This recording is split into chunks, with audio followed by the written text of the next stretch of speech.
São João, eu gosto muito do São João. Tô sentindo muita falta desse ano, a gente não poder curtir mais. Saúde em primeiro lugar, é isso?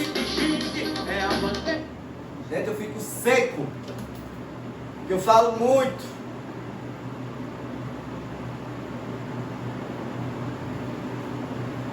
Vamos dar início à dissertação, né? As funções da linguagem são formas de utilização da... As funções da linguagem são formas de utilização da linguagem segundo a intenção do falante. Elas são classificadas em 6 tipos: a função referencial, a função emotiva, a função poética, a função fática, a função conotativa e a função metalinguística. Cada uma dessas funções desempenha um papel relacionado com os elementos presentes na comunicação: emissor, receptor, mensagem, código, canal e contexto. Gente, eu estudei isso faz uns 2 anos, cara. Assim eles determinam o objetivo dos atos comunicativos, embora haja uma função que predomine. Vários tipos de linguagem podem estar presentes no mesmo texto, certo? Então, vamos dar uma esmiuçada nesse assunto aí para a gente poder entender melhor.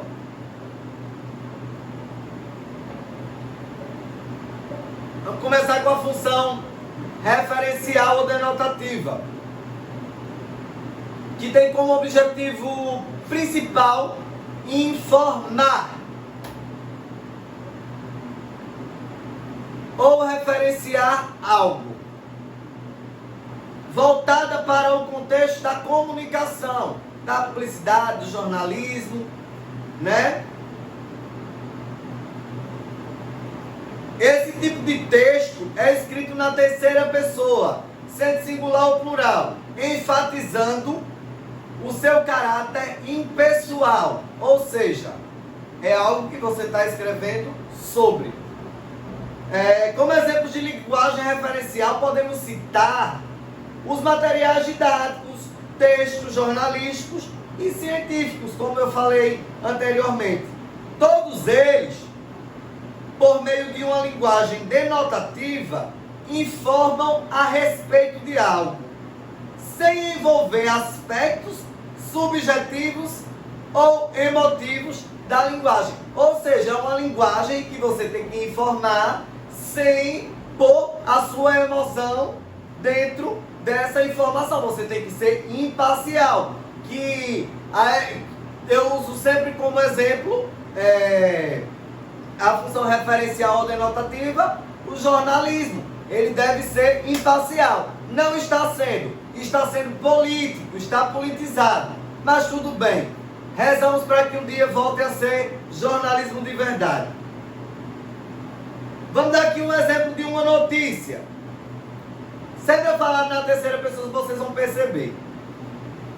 Na passada terça-feira, dia 22 de setembro de 2015, o real teve a maior desvalorização da sua história.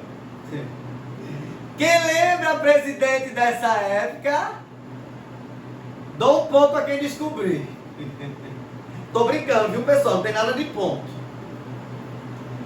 Nesse dia, foi preciso desembolsar 4,538 mil para comprar $1. Recorde-se que o real foi lançado há mais de 20 anos, mais precisamente em julho de 1994, ano que eu nasci, viu, gente? Sei que vocês me consideram um bebê, mas eu tenho 26 já nas costas. Então isso aí foi um texto informativo. Teve o objetivo principal informar que em 2015 teve o real teve a maior desvalorização da sua história, que foi preciso desembolsar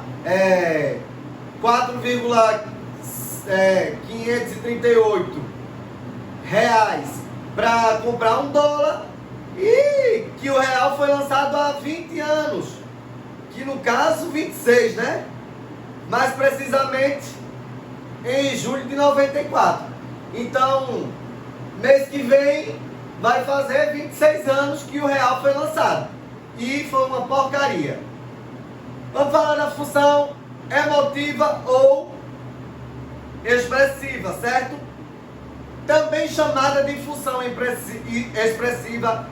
Na função emotiva, o emissor tem subjetividades por meio da própria opinião, ou seja, ele pode ser parcial. Esse tipo de texto, escrito em primeira pessoa, está voltado para o emissor, está voltado para a fala de quem está falando, uma vez que ele possui um caráter pessoal. Como exemplos, podemos destacar os textos poéticos, as cartas, os diários. Todos eles são marcados por usos de sinais de pontuação, por exemplo, reticências e pontos de exclamação. As reticências é porque o texto não terminou, porque tem uma indefinição, e a exclamação indica um estado de emoção, entendeu? Que pode ser incluído nessa função emotiva ou expressiva. Aqui eu tenho um exemplo de e-mail da mãe para os filhos. De um e-mail da mãe para os filhos. Meus amores, tenho tanta saudade de vocês. Reticências. Mas não se preocupem. Em breve a mamãe chega e vamos aproveitar o tempo perdido bem juntinhos. Sim, consegui adiantar a viagem em uma semana. Isso quer dizer que tenho muito trabalho hoje e amanhã. Quando chegar, quero encontrar essa casa em ordem. Combinado? Então, aí tem emoções, tem orações escritas com a pontuações, com a pontuação de infinidade de intencionalidade na oração, certo? E tem no final combinado, que é uma pergunta exclamativa, estando dando ordem e perguntando se eles concordam, entendeu? Mas concordando ou não, vão ter que deixar a casa limpa para a mamãe quando chegar. Temos a função poética, que é característica das obras literárias, que possui como a marca a utilização do sentido conotativo das palavras. Nessa função, o emissor preocupa-se de que maneira a mensagem será transmitida por meio da escolha das palavras, das expressões, das figuras de linguagem. Por isso, aqui o elemento comunicativo é a mensagem. Note que esse tipo de função não pertence somente aos textos literários. Também encontramos a função poética na publicidade ou nas expressões cotidianas, em que há uso frequente de metáforas, que são provérbios, anedotas, trocadilhos, músicas. Gente, o sentido conotativo, eles são... o sentido conotativo, ele é figurativo. Ele não é a palavra-chave, não é a palavra certa. É um sentido relacionado à variação linguística, certo? Vou dar um exemplo de história sobre a avó. Apesar de não ter frequentado a escola, dizia que a avó era um poço de sabedoria. Falava de tudo e sobre tudo e tinha sempre um provérbio debaixo da manga. Aí temos várias variações linguísticas e várias palavras no sentido conotativo. Porque debaixo da manga seria o quê? Abaixo do braço, né? Temos a função fática,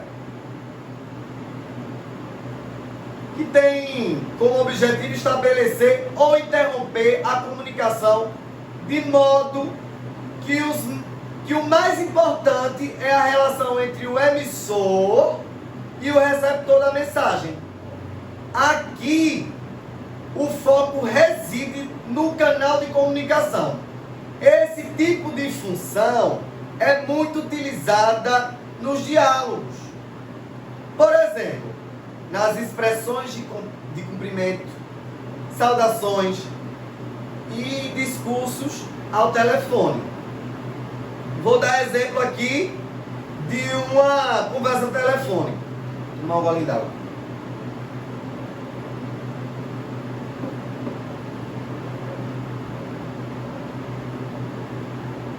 Eu sou Lucas, a pessoa que está falando, primeiro, e Gabriel é a pessoa que está respondendo, certo? Então Lucas fala, liga para o consultório, ele faz. Não, vamos inverter. O atendente do consultório é Lucas e a pessoa que está necessitando os serviços do consultório é Gabriel. Então, Lucas atende. Consultório do doutor João. Bom dia. Aí Gabriel fala: bom dia. Precisava marcar uma consulta para o próximo mês, se possível. Lucas diz: o doutor tem vagas apenas para a segunda semana, entre os dias 7 e 11. Aí Lucas diz: dia 8, tá ótimo. Função conativa ou apelativa. É caracterizada por uma linguagem persuasiva que tem o intuito de convencer o leitor. Por isso, o grande foco é o receptor da mensagem. Ou seja, eu sou o emissor, vocês são os receptores. Essa função é muito utilizada nas propagandas, publicidades e discursos políticos, a fim de influenciar o receptor por meio da mensagem transmitida. Esse tipo de texto costuma apresentar na segunda ou na terceira pessoa, com a presença de verbos no imperativo e o uso de vocativo. Exemplos: votem em mim.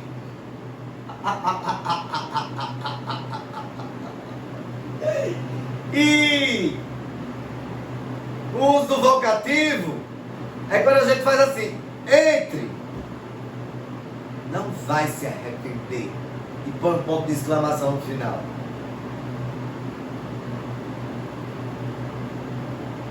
E só até amanhã. Você já viu essas propagandas? É só até amanhã. Não perca. Faz o uso do vocativo também. Temos também a função metalinguística. A função metalinguística é caracterizada pelo uso da metalinguagem. Ou seja, a linguagem que refere-se a ela mesma. Dessa forma, o emissor explica um código que descreva um código utilizando o próprio código. Um texto que descreva sobre a linguagem textual ou um documentário cinematográfico que fala sobre a linguagem do cinema. São alguns exemplos. Nessa categoria, os textos metalinguísticos que merecem destaque são as gramáticas e os dicionários.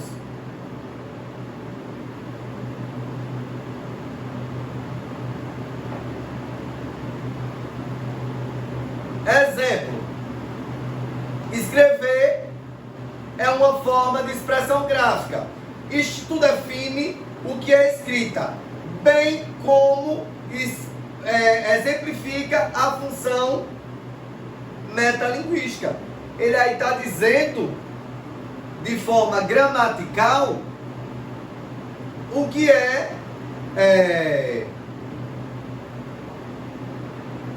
está definindo o que é escrita.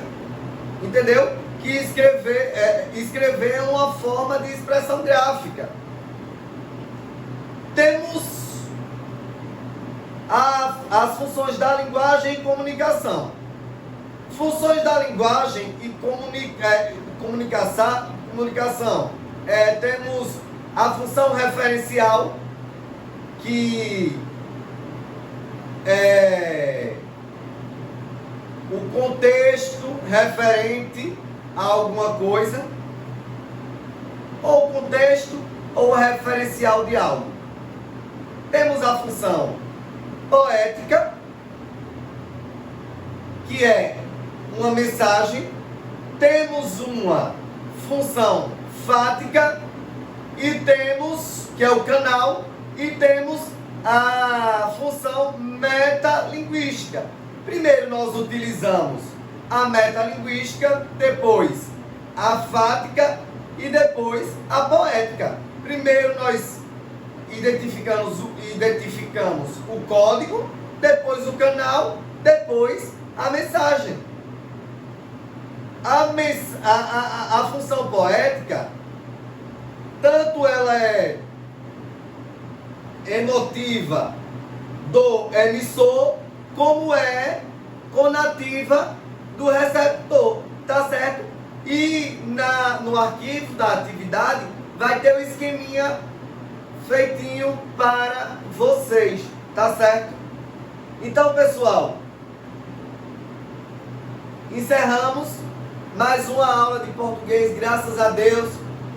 Eu espero que vocês todos estejam bem. Desejo melhoras a quem esteja com problemas. Leiam, estudem, usem esse tempo de quarentena para produzir algo que venha trazer crescimento para vocês. Joguinhos de celulares são bons para nosso lazer, mas existe momento para tudo. Então, usem esse momento para se especializar, para ficar mais preparado para quando chegar na sala de aula, vocês estarem afiados. Tá ok? Forte abraço pro professor que vocês mais amam. E até a próxima aula. Eu vou encerrar com Fozi, né?